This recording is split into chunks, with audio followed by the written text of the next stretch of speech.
7. Obscurity. I know that the sages describe this simple process under a great number of misleading names. But this puzzling variety of nomenclature is only intended to veil the fact that nothing is required but simple coction. A very brief tract concerning the philosophical stone, by an unknown German sage, 15th–17th Ken.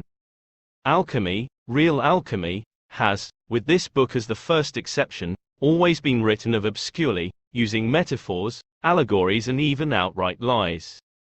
In this chapter I will discuss the obscure style of the alchemists, but not yet how to decipher it, which I will cover in a later chapter, after we've discussed all the theory.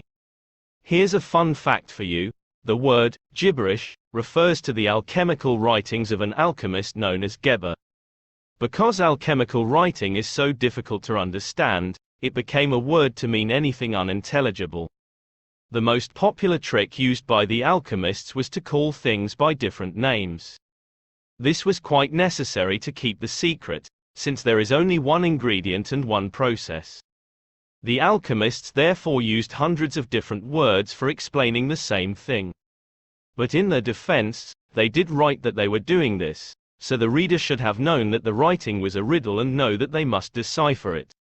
Though some people chose not to listen to this and to take the writings literally, which has caused countless deaths through history from people ingesting mercury and sulfur, which are extremely poisonous. The alchemists knew that mercury and sulfur were poisonous, and knew some people were taking their writings literally, so that was quite a sick joke to play. In my opinion, they should have called it milkshake and jelly beans, which would still have been obscure, especially because those weren't invented yet, but would not have killed anyone. Additionally, the alchemists amused themselves by listing operations performed by nature, implying that the alchemist would be physically performing them, which is not the case. In truth, it is nature who makes the stone, while the alchemist only optimizes the conditions. This way the alchemists can claim they told you the truth, but what they told you is something you don't need to do. I make known to all ingenuous students of this art that the sages are in the habit of using words which may convey either a true or a false impression, the former to their own disciples and children, the latter to the ignorant, the foolish, and the unworthy. Bear in mind that the philosophers themselves never make a false assertion. The mistake, if any, lies not with them, but with those whose dullness makes them slow to apprehend the meaning. Hence it comes that, instead of the waters of the sages, these inexperienced persons take pyrites, salts, metals, and divers other substances which, though very expensive, are of no use whatever for our purpose. Xparmenides, the sages have written about many waters, stones, and metals, for the purpose of deceiving you. Good heavens! How skillfully the sages have contrived to conceal this matter! It would surely have been far better if they had abstained from writing altogether. For the extreme obscurity of their style has overwhelmed thousands in ruin, and plunged them into the deepest poverty, especially those who set about this task without even the slightest knowledge of nature, or of the requirements of our art. What the sages write is strictly true, but you cannot understand it unless you are already initiated in the secrets of this art. Yea, even if you were a doctor of the doctors, and the light of the world, you would be able to see no meaning in their words without this knowledge. They have written, but you are none the wiser. They half wished to communicate the secret to their posterity, but a jealous feeling prevented them from doing so in plain language. Jealous sages have named many waters and metals and stones, simply for the purpose of deceiving you. Herein the philosophers would warn us that they have used secrecy, lest the whole mystery should be manifested before all the world. Those who follow the letter of their directions are sure to be led astray, and to miss entirely the true foundation of our art. The fault, however, lies not with the sages so much with the ignorance of their readers.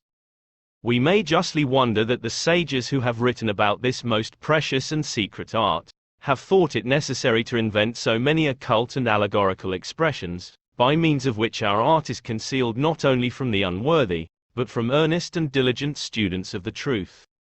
Foolish persons, indeed, who read their books, and hear of the riches and all the other good things which this art affords, experience a pleasant tickling sensation in their ears, and straightway behold visions of themselves sitting on golden thrones, and commanding all the treasures of the universe. They fancy that the art can be learned in the twinkling of an eye, soon come to regard themselves as great doctors, and are unable to conceive the possibility of their making a mistake, or being led astray by the sages.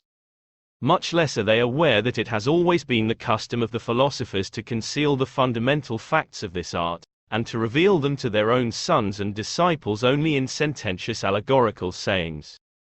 It is impossible to read through all that the sages have ever written on this subject, but it is a still more hopeless undertaking to gather from their books a full and sufficient knowledge of our art, unless, indeed, God opens your understanding, and gives you a real insight into the natural properties of things, and thereby into the sayings of those who speak of them.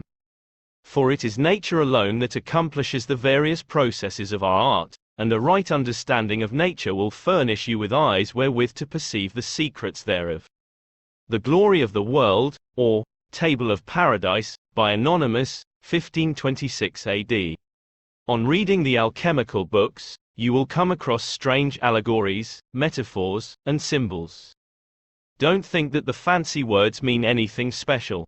All this stuff about kings and unicorns and lions is not meant to teach you anything.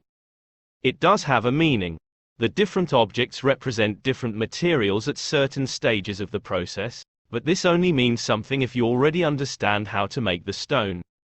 The alchemists used these symbols to communicate with other alchemists, and prove to other alchemists that they had found the stone, but without anyone else knowing what they were talking about. For all that before me have written on this matter have rendered their books obscure and unintelligible by an exaggerated use of poetical imagery, parables, and metaphors which grievously obstruct the path of those who first enter on this field of knowledge.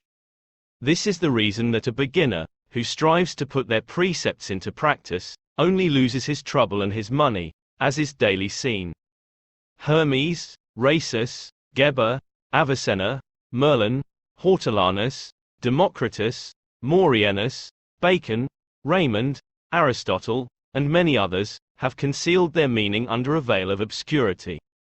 Hence their books, which they have handed down to us, have been a source of endless error and delusion to the vulgar and the learned, and, in spite of the beautiful conceits which abound in their writings, no one has been able to find a path through the wilderness of their words.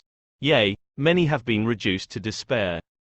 The Chemical Treatise, or The Ordinal of Alchemy, by Thomas Norton, 1477 AD. I have, indeed, studied the writings, parables, and various figures of the philosophers with singular industry, and labored hard to solve their manifold wonderful enigmas, most of which are simply the vain products of their imaginations. It was long before experience taught me that all their obscure verbiage and high pretensions are mere folly and empty phantasms, as is amply testified by our leading sages. The just and pious reader will regard my undertaking with a kindly eye, and not suffer seeming contradictions to mislead him. The theory of and practice of this art, and the laws which obtain in the Republic of the Chemists, forbade me to write more openly or plainly. The Golden Age Restored, by Henry Madathanas, 1622 AD.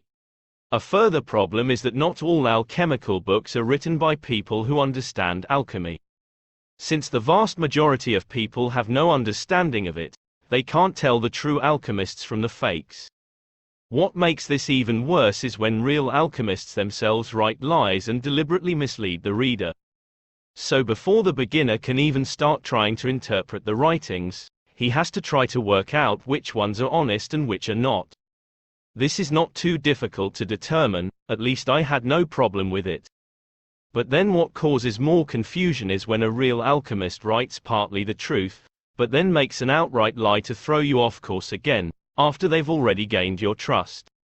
For those writers, however many they be, are either themselves in error, or else they write falsely out of sheer envy, and put forth receipts whilst not ignorant of the truth. The Aurora of the Philosophers, by Theophrastus Paracelsus, 16th Ken. The great difficulty which discourages all beginners is not of nature's making. The sages have created it by speaking of the longer operation when they mean the shorter one, and vice versa.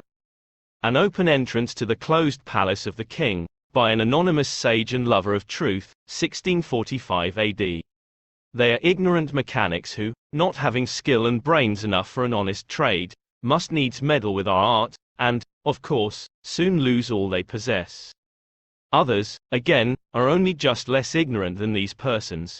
They are in too great a hurry to make gold before they have mastered even the rudiments of natural science. Of course they fail, spend all they have, borrow money from their friends, amuse themselves and others with hopes of infinite wealth, learn to talk a barbarous semi-philosophical jargon, and afford a capital handle to those who have an interest in abusing our art.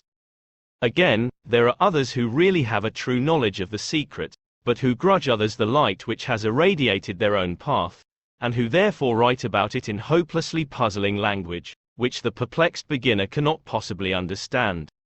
To this class belong Geber, Arnold, and Lullius, who would have done much better service to the student, if they had never dipped pen in ink. The consequence is that everyone who takes up this study at once finds himself lost in a most perplexing labyrinth of falsehood and uncertainty, in which he has no clue. Some boastful and arrogant sophists, who have read in books that our mercury is not common mercury, and who know that it is called by different names, do not blush to come forward as pretenders to a knowledge of this art, and take upon themselves to describe this solvent as diaphanous and limpid, or as a metallic gum which is permissible with metals, though they do not in reality know anything whatsoever about it. The same may be said of those who would extract our mercury from herbs or other still more fantastic substances. These gentry know not why the sages do not use mercury such as is sold by apothecaries as their substance. They are aware of the fact, but are unacquainted with its causes, and the consequence is the idea which they have that anything which changes the nature of common mercury, will convert it into that of the sages. But in regard to these foolish persons, I have already expressed our opinion. The Metamorphosis of Metals, by Irenaeus Philalethes, 1694 AD. Saying all this, it is true that some alchemists wrote very plainly about the art. Writings from the 17th century especially are much clearer than the older writings, which you will learn about in the history section. No one ever gave away the entire process in one book, but some gave direct and lucid instructions on specific operations in the process, or theory. This is how I came to understand the writings. The first step is to be able to tell the truth from the lies, which came easily to me. I have a knack for it. Then on finding the first few pieces of the puzzle one can decode the metaphors, and everything starts to snap into place. Additionally, I feel I should say a few words about telling which alchemical books are genuine, and which are not. At first it is difficult for one to tell, as one needs to already understand alchemy in order to know which texts are genuine. This is a bit of a catch-22 situation. It will help you if you first accept that none of the modern alchemy books are genuine. Of course, these modern fame and money-hungry authors do not have the stone. Then you have everything from the 19th and 20th centuries. These are also not genuine. It was a strange time of crazy theories and secret societies, and there was very little good information released during that time, except some good translations of older works. Again, during the 19th and 20th centuries there were many books published pretending to written by other people. A good example is that of any writing by Hermes. The only remaining genuine work of Hermes is the Emerald Tablet. Everything else is fraudulent, written under his name only to sell more books. You can tell the real time period from which a book was written by considering the writing style, which does still pass over even through translations. Only Fulcanelli wrote genuine alchemical books in modern times, but his works, all two of them, are not particularly useful for reasons I will cover in the Fulcanelli chapter. An excellent starting point if you choose to study the alchemical books would be the Hermetic Museum, which includes a large number of the alchemical books quoted here. The truth is always simple and in harmony with nature. 8. The secret. It's no secret that the philosopher's stone is a secret. It wasn't always this way, but we'll leave the history for the history section. The stone being hidden and forgotten was an inevitability of the age of the world which is now ending. Now begins the time that all secrets will be revealed and judged. The present, Time is not ripe for the knowledge of these mysteries, for it has never tasted rest. When the time comes, before the day of judgment, in which the secrets of all hearts are laid bare, at that time, says Paracelsus, I order my writings to be judged. A Dialogue, by Alexander von Suchten, 16th–17th Ken. The revealing of the stone is the catalyst which will collapse the corrupt civilization and usher in the Golden Age. But civilization must reach a truly corrupt state before it can be collapsed and reborn from the ashes. Corruption is necessary for the development of civilization as a whole. It's not a bad thing if you look at the big picture, but a necessary stage of development. The same holds true in the development of stone. When the philosophers had discovered it, with great diligence and labor, they straightway concealed it under a strange tongue, and in parables, lest the same should become known to the unworthy, and the pearls be cast before swine. For if everyone knew it, all work and industry would cease. Man would desire nothing but this one thing, people would live wickedly, and the world be ruined, seeing that they would provoke God by reason of their avarice and superfluity.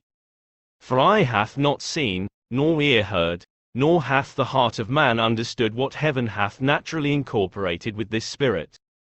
The Book of the Revelation of Hermes, by Theophrastus Paracelsus, 16th Ken. Despite the fact that the stone was destined to be secret during the passing age, most who possessed it kept the secret not for this reason, but out of elitism. Most alchemists felt that they were chosen by God and that they were better than everyone else. Though a large number did not even make the stone themselves, but were lucky enough to have it given to them by another. No doubt these were the ones who felt so strongly about keeping it secret.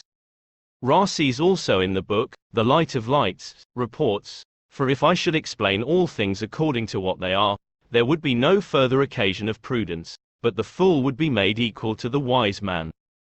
Book of the Chemical Art, by Marsilius Ficinus, 15th Ken. To this objection, we answer what we know to be true, that the science of this art has never been fully revealed to anyone who has not approved himself worthy by a good and noble life, and who has not shown himself to be deserving of this gracious gift by his love of truth, virtue, and knowledge. From those who are otherwise minded this knowledge must ever remain concealed. Nor can anyone attain to this art, unless there be some person sent by God to instruct him in it. For the matter is so glorious and wonderful that it cannot be fully delivered to anyone but by word of mouth. Moreover, if any man would receive it, he must take a great and sacred oath, that as we his teachers refuse high rank and fame, so he will not be too eager for these frivolous distinctions, and that he will not be so presumptuous as to make the secret known to his own son. For propinquity of blood, or affinity, should be held of no account in this our magistery.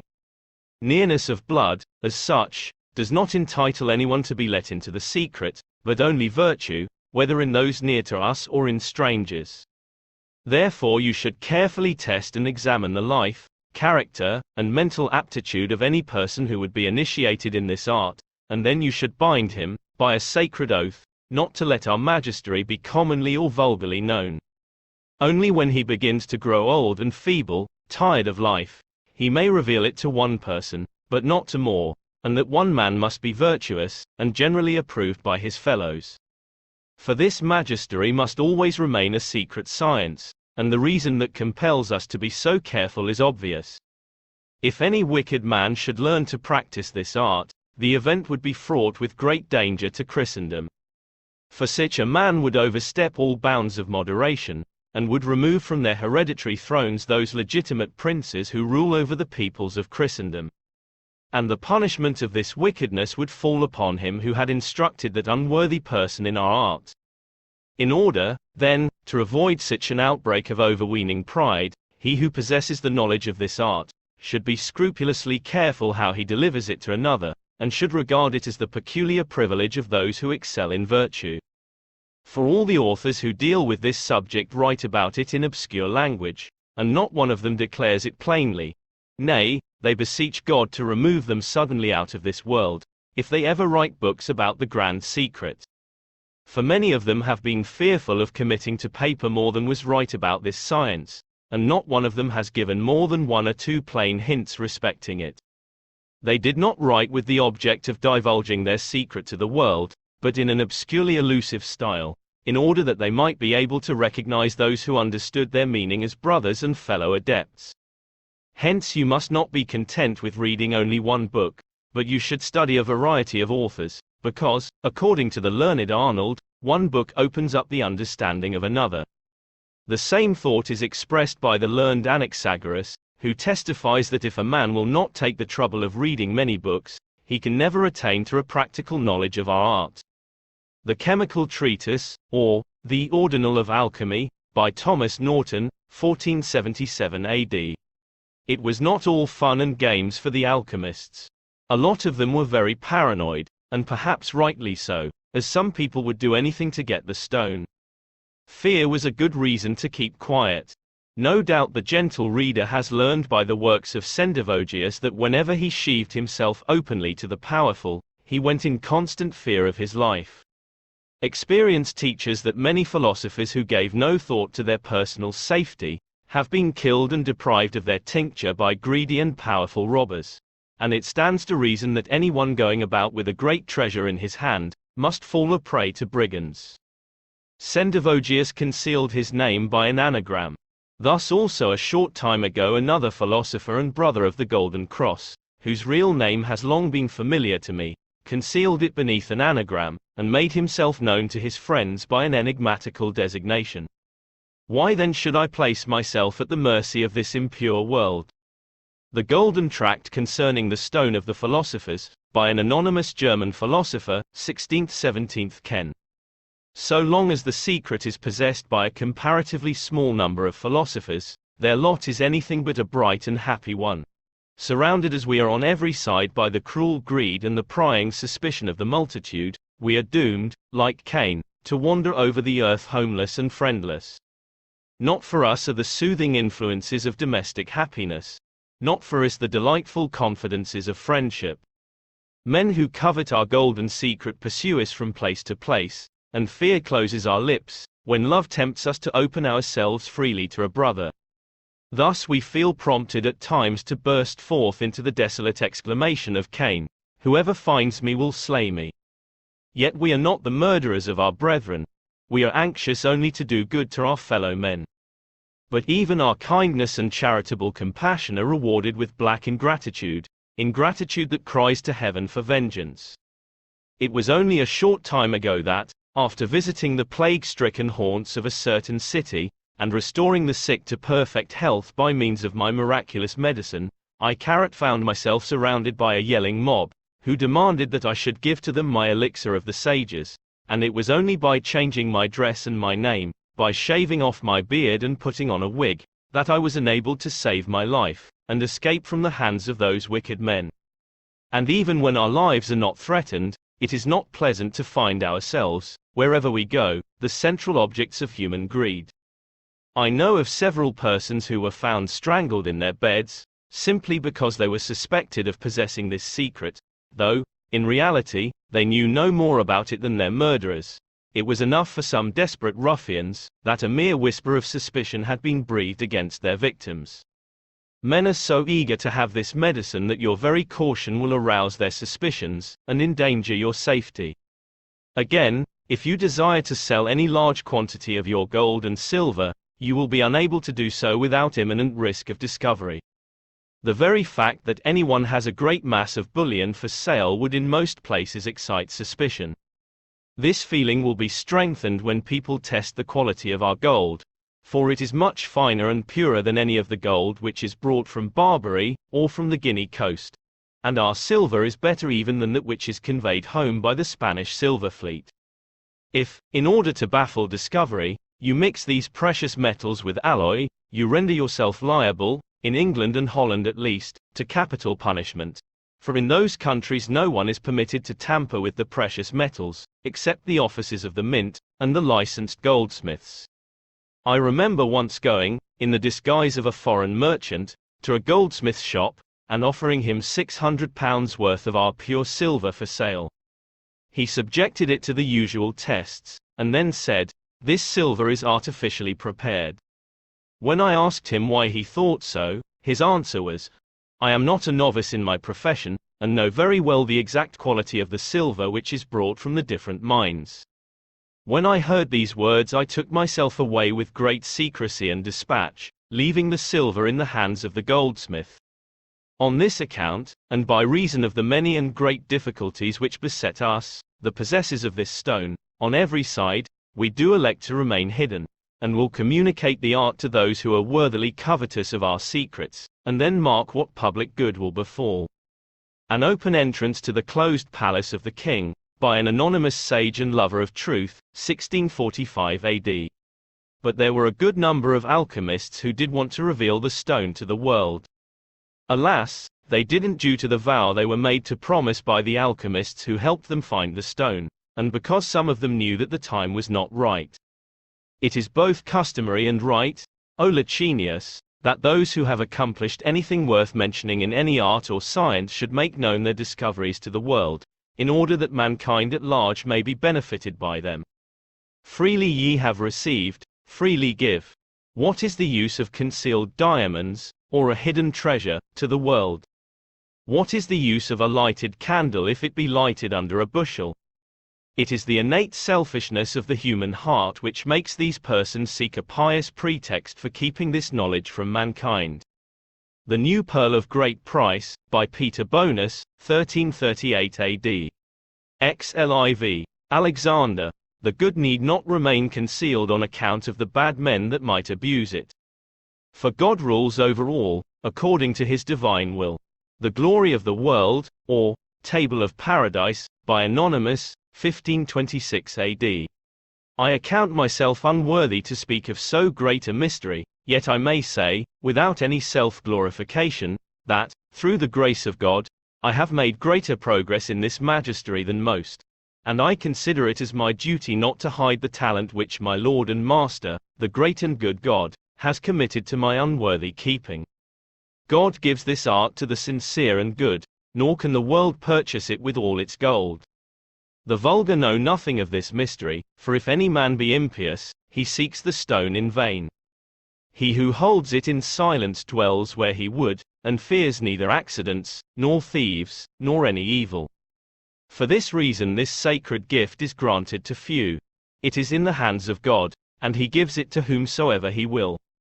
The Sophic Hydrolith, or Water Stone of the Wise, by Anonymous, 17th Ken. The philosophers have contributed with an intention of hiding their first matter from the unworthy, in which they were, perhaps, more cautious than is necessary, for Sendivogius declares that occasionally, in discourse, he had intimated the art plainly word by word to some who accounted themselves very accurate philosophers, but they conceived such subtle notions, far beyond the simplicity of nature, that they could not, to any purpose, understand his meaning.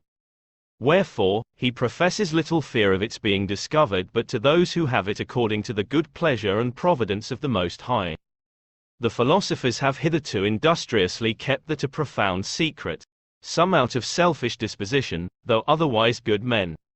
Others, who wished only for worthy persons to whom they might impart it, could not write of it openly, because covetousness and vanity have been governing principles in the world, and, being wise men, they knew that it was not the will of the Most High to inflame and cherish such odious tempers, the genuine offspring of pride and self-love, but to banish them out of the earth, wherefore they have been withheld hitherto.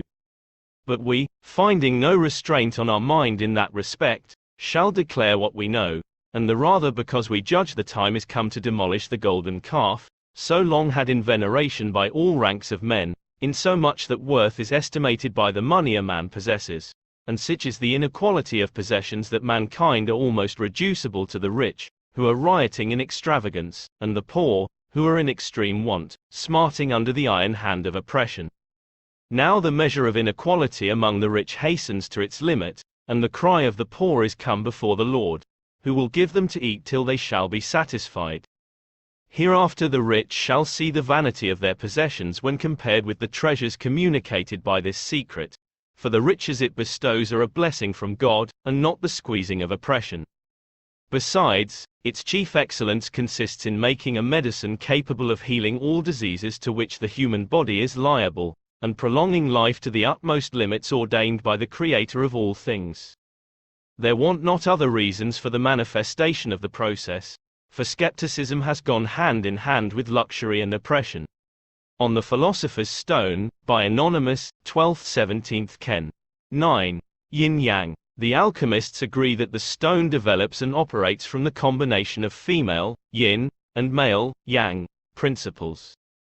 Everything contains these two forces in different proportions, and the most stable proportions are not 50-50, but with either one of the two dominating.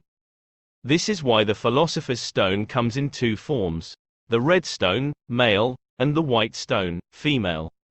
This is also the relationship between gold, male, and silver, female, and why the red stone transmutes metals into gold, whereas the white stone transmutes them into silver. Of course, when we say that gold is male and silver is female, this does not mean that gold is all yang and silver is all yin. Everything contains both, but with one of them dominating for the time being. Furthermore, we can clearly see the relationships between male and female principles in nature. The two depend upon each other. Obviously, we have the fact that animals come in male and female genders, who are attracted to one another. Also, the relationship between animals, male, and plants, female, is of the same type. We also depend upon each other for survival. The male force is the active force, growth and multiplication, whereas the female force is the passive force, stability and dissolution, decomposition. Too much male force will end up multiplying and overpowering its surroundings, leading to destruction. Too much female force will reverse development, reducing everything to its components. Together, the male and female forces combine with the male force expanding and developing and the female force keeping it under control and everything orderly and harmonious. The male force attempts to impose itself upon everything. It wants to multiply itself. The female force, on the other hand, tries to bring everything back to its original element.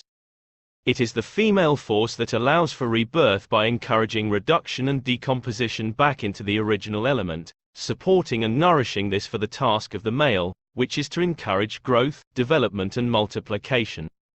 Imagine the world was only full of men, or only full of women. The men would spend the whole time fighting in their efforts to impose their views and themselves on the rest of the world. The women would sit around and talk all day long, developing nothing. Now consider animals and plants. The plants have a lot of yin, they just sit around all day and don't even try to move, whereas the animals are busy running around and eating everything they can put in their mouths. The sea has a dominating male force, which is why fish are so obsessed with eating each other. It's also why there are very few plants in the sea, even the coral are animals. The air has dominating female force, therefore lots of trees and comparatively few animals in between.